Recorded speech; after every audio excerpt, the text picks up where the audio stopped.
எல்லாருக்கும் வணக்கம். நான் வந்து கள்ளக்குறிச்சி மாவட்டத்திலேருந்து ஆர்கவாடின்ற ஒரு சின்ன கிராமத்துலேருந்து தான் வரேன். ஃபஸ்ட்டு நான் வந்து என்னோட 12th கொஞ்சம் கம்மி மார்க் தான். அப்பாவும் விவசாயி தான். ஆனால் அப்பா வந்து ஆசைப்பட்டாரு, கண்டிப்பாக படித்து ஒரு பெரிய வேலைக்கு போகணும். அதனால அப்பா கடன் வாங்கி கூட என்னை வந்து ப்ரொஃபஷனல் டிகிரி அக்ரி தான் படிக்கணும்னு படிக்க வச்சாங்க. ஆக்சுவலாக கவுன்சிலிங் போடலாம், நம்ம மார்க் கிடைக்கும் அப்படின்றது கூட எங்களுக்கு தெரியாது. அந்த அளவுக்கு அப்பா அம்மாவுக்கு அறிவில்லை. செல்வி ரங்கிதா அவர்கள் பெற்றோரை மேடைக்கு வரும்படி அன்புடன் கேட்டுக்கொள்கிறோம். ஆனால் அப்பாவுக்கு இப்போ ஹெல்த் இஷ்யூஸ்னால இப்போ இங்கே வர முடியல. அம்மா மட்டும்தான் வந்திருக்காங்க. நாங்கள் பேங்க்கில் லோன் வாங்கி எங்கள் அப்பா படிக்க வச்சாங்க.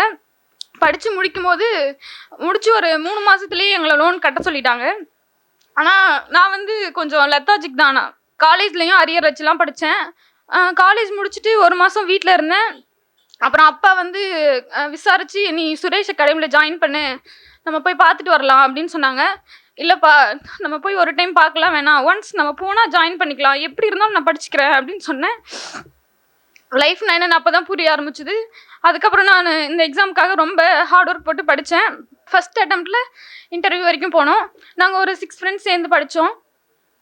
அதுக்கப்புறம் ஃபஸ்ட் அட்டெம்ப்டில் 2 மார்க்கில் நான் ஃபெயில் ஆகிட்டேன். ஏன்னா நான் இன்டர்வியூ வந்து ரொம்ப இம்பார்ட்டண்ட்டுன்னு நினைக்காம விட்டுட்டேன். எனக்கு ஒரு சீனியர் சொன்னாங்க, நீங்கள் மெயின்ஸில் ஸ்கோர் வச்சுருந்தா தான் வர முடியும், இன்டர்வியூ மெயின் ரோல் பண்ணாது அப்படின்னு சொன்னாங்க. அதனால் நானும் வந்து இன்டர்வியூ அசால்ட்டாக விட்டுட்டேன் ஃபஸ்ட் அட்டெம்ப்டில். அப்போ புரிஞ்சுது, இன்டர்வியூ நம்ம நல்லா பண்ணால் நம்ம செகண்ட் அட்டெம்ப்டில் கண்டிப்பாக கிளியர் பண்ணலாம் அப்படின்னு நினச்சேன். அப்புறம் அப்பா ரொம்ப மோட்டிவேட் பண்ணிகிட்டே இருப்பார். கண்டிப்பாக நீ ஒரு ஆஃபீஸர் தான். எங்கள் அப்பா ஊரெல்லாம் சொல்லிட்டு வந்துடுவார் ஆஃபீஸர்னு. ஏன்ப்பா அப்படி சொல்கிறீங்கன்னா, நீ வந்துடுவே எனக்கு தெரியும் அப்படின்னு சொல்லுவார்.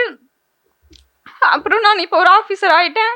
இங்கே சுரேஷ் அகாடமி எனக்கு வந்து இன்டர்வியூக்கு ரொம்ப ஹெல்ப் பண்ணாங்க. சார் வந்து எனக்கு பேனலுக்கு கூட கூப்பிட்டாங்க. எனக்கு ஃபஸ்ட்டு நாள் நம்ம பேனலுக்கு போய் உட்காந்து பேனல் மெம்பராக பேசும்போது நாங்கள் உள்ளே இருக்க ஸ்டூடெண்ட் மாதிரி பயந்து பேசுவேன். கொஷின் கேட்குறதே பயந்து கேட்பேன். அப்புறம் சொன்னாங்க, நீங்கள் தைரியமாக பேசுங்க, பேசு தான் உங்களுக்கு வரும்னு சொன்னாங்க. அப்புறம் பேசி எல்லாருக்கிட்ட வந்து நான் நிறைய கற்றுக்கிட்டேன். அதை கற்றுக்கிட்டு நான் போய் இன்டர்வியூவில் நல்லா பண்ணேன். இப்போ நான் அச்சீவ் பண்ணிட்டேன். எங்கள் பேரண்ட்ஸ்க்கு, இன்ஸ்டியூட்க்கு, என் ஃப்ரெண்ட்ஸ் எல்லாருக்கும் ரொம்ப தேங்க்ஸ். அப்புறம் நாங்கள் 2 பேர் செகண்ட் அட்டெம்ப்ட் அப்போ நான் 2 பேர் சேர்ந்து படித்தோம். ஆனால் அவளுக்கு இப்போ கிளியர் ஆகலை. கண்டிப்பாக அடுத்த சூஸ் மீட்டில் அவள் இங்கே வருவா. அண்ட் தேங்க்ஸ் சொன்னா. செல்வி ரங்கிதா அவர்களின் பெற்றோரை ஓரிரு வார்த்தைகளை பேசும்படி அன்புடன் கேட்டுக்கொள்கிறோம். சுரேஷ் சாருக்கும் ராஜேஷ் சாருக்கும் வணக்கம். சுரேஷ் IAS அகாடமி, வெற்றியின் முகவரி.